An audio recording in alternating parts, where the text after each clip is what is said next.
Hello everyone, welcome back to my channel. Before starting the video, please subscribe and keep watching for more details videos. Victoria Mboko says if she wants to play against Coco Gauff in Canada after very difficult previous meeting. Canadian starlet Victoria Mboko has swept through to the second round of the Canadian Open, defeating Kimberly Birrell 7-5, 6-3. The 18-year-old has enjoyed a breakout 2025 season on the WTA Tour, and she is showing no signs of slowing down. The Canadian has won 5 ITF titles this year and has recorded multiple impressive victories at significant events this year. In 2025, Mboko has won matches at the Miami Open and Italian Open, while also reaching the second round of Wimbledon.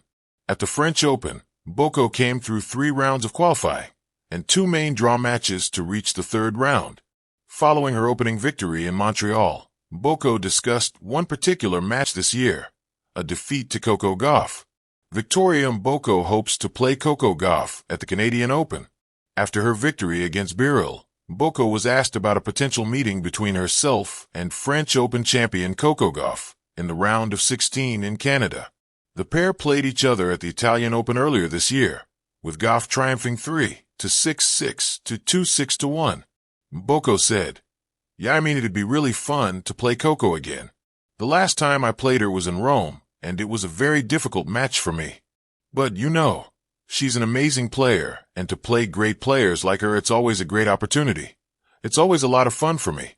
So to face against her would be really, really nice again, and I mean, hopefully that could happen." Gauff faces compatriot Danielle Collins in the round of 64, while Mboko has a tough test against former Australian Open champion Sofia Kenin. In the round of 32, Gauff could face 29th seed Olga Danilovic. Mboko will likely encounter 14th seed Diana Schneider if she defeats Kenin. Mboko served excellently during her opening round win in Canada, serving 15 aces and winning a remarkable 79% of her second serve points. The Canadian also won 70% of her first serve points and converted 3 of 6 breakpoint opportunities. Mboko said of her serving, "I kind of surprised myself a little bit in the match, where I was serving really well. I just wanted to have a really good first serve percentage, honestly, in the whole match, but I didn't know I was going to serve like that. But it gave me a lot of advantages and a lot of free points, so I think that also was a big factor in the match to help me gain those points where I really needed them, and yeah, hopefully I can continue like that." It was a humid July morning in Toronto, the kind that promised drama before the first serve was struck. The city buzzed with tennis fever, and fans were already crowding the grounds of the Canadian Open. For 17-year-old Victoria Mboko, this wasn't just another tournament. This was home turf, a chance for redemption, and maybe a date with destiny, or more specifically, with Coco Gauff. Last year, Mboko had stood across the net from Gauff in a surprise second-round match in Miami. She had entered the court full of adrenaline and ambition, armed with a big serve, sharp footwork, and the hopes of every young Canadian fan watching her rise. But what followed was a lesson, a very difficult one, as she later described it with a wry smile and eyes full of fire. She was just relentless, Victoria had said after that match. The 2024 Miami Open had been the first time Victoria found herself facing a player of Coco's stature, already a Grand Slam champion, Olympic hopeful, and one of the fiercest competitors on the WTA Tour. The scoreline had not been kind to the Canadian, 6-2, 6-1, but in the locker room after the loss, as her team consoled her, she didn't cry. She didn't even frown. Instead, she looked into the mirror and whispered to herself, "I want that again." The spark that ignites. Fast forward to July 2025. Victoria Mboko had grown, not just in ranking, but in resilience. Her recent performances on the ITF circuit were impressive, and her wild card entry into the Canadian Open main draw was met with excitement. When asked in a pre-tournament interview whom she wanted to play, the answer came without hesitation. "Coco Gauff. I want to play Coco again." The reporters were stunned. One even chuckled, thinking she was joking. But Victoria's eyes didn't flicker. She meant every word. "That match in Miami, it was hard.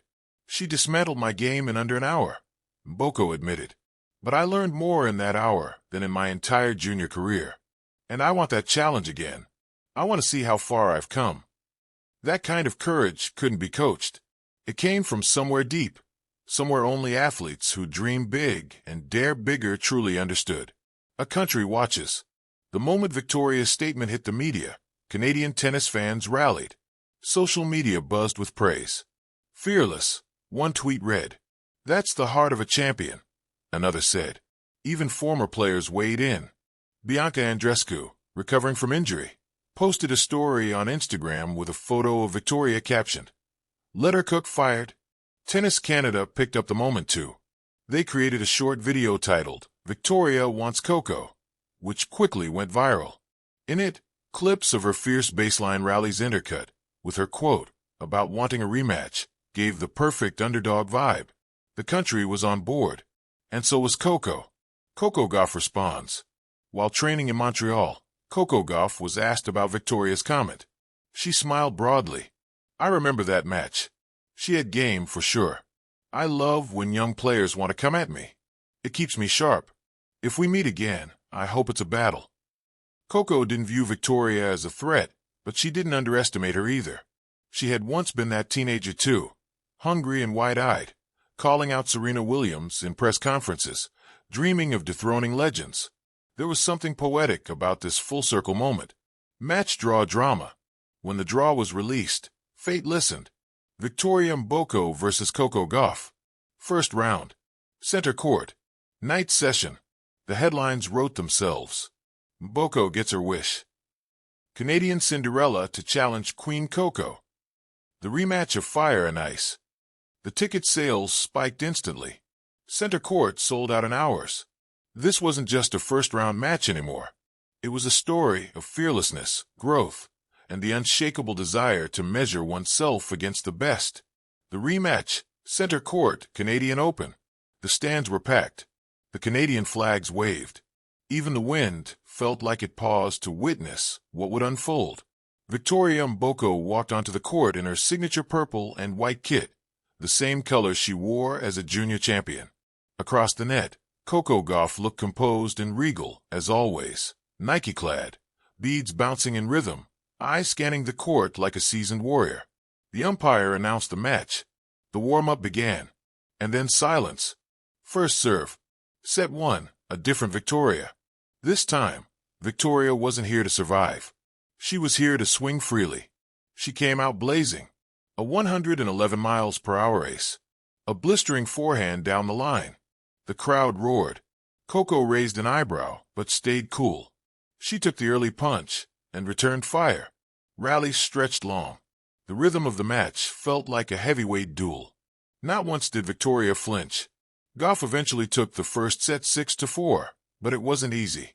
Victoria pushed her, forced errors, and made her run. It was clear.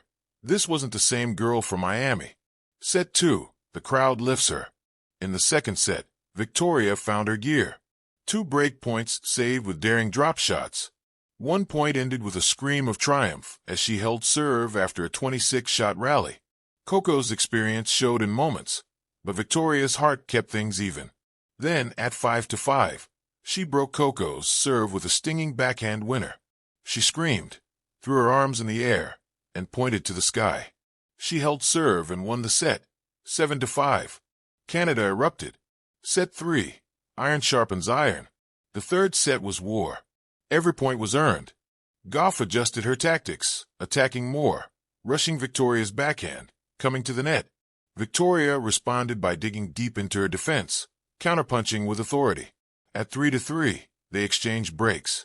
At 5-5, Coco held. And then came the moment. Serving to stay in the match. Down 5-6, 30-40.